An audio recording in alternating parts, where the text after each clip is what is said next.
ఇక్కడికి ఇలాగ ఎందుకు?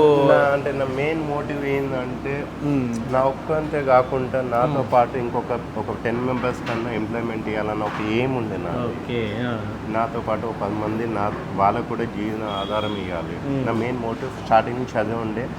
అది ట్రై చేసుకుంటూ కూడా నేను మళ్ళీ ఈ ఫీల్డ్కి వచ్చాను. మా ఫాదర్ గవర్నమెంట్ సర్వీస్ సెక్రటరియట్లో ఉండే రూట్ ఉండే, కానీ అది ట్రై చేసుకుంటే తర్వాత ఇక్కడికి డైవర్ట్ అయిపోయింది. అంటే ఎవరైనా అంటే ఎంత పెద్ద పెద్ద చదువులు చదువుకుని ఎందుకు హోటల్ ఫీల్డ్ అంటే ఇంత పెద్ద స్థాయిలో అంటే ఓకే, అంటే ఆ రోజు మీరు స్టార్ట్ చేసింది కేవలం బండి మీద, బట్ అప్పుడు మీరే దోశలు వేసేవారు, మీరే మొత్తం వర్క్ కూడా చేసేవారు, మీరు మీ వైఫ్ ఇట్లా.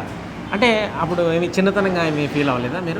ఉండే అండి, కాకపోతే అప్పుడు మేమేంటంటే నాకు మెయిన్ ఫుడ్ ఇంట్రెస్ట్ ఉండి ఫస్ట్ థింగ్ ఏంటంటే ఇప్పుడు బటర్ పన్నీర్ దోశ ఇవి కావాలంటే ఓన్లీ హైదరాబాద్ వరకే ఉండే.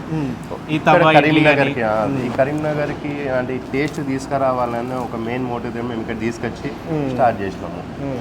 తవా బజ్జీ కానీ తవా ఇడ్లీ కానీ పన్నీర్ దోశ అప్పుడు తినాలంటే ఓన్లీ హైదరాబాద్, ఇక్కడ దొరికేది కాదు. అందుకని ఇక్కడ మేము స్టార్ట్అప్ చేసి కొంచెం ఇన్నోవేటివ్గా స్టార్ట్ చేశారు. అంతేనండి. అదే ఇవాళ ఇక్కడ ఉందని ఈ స్టేజ్లో పెట్టాను.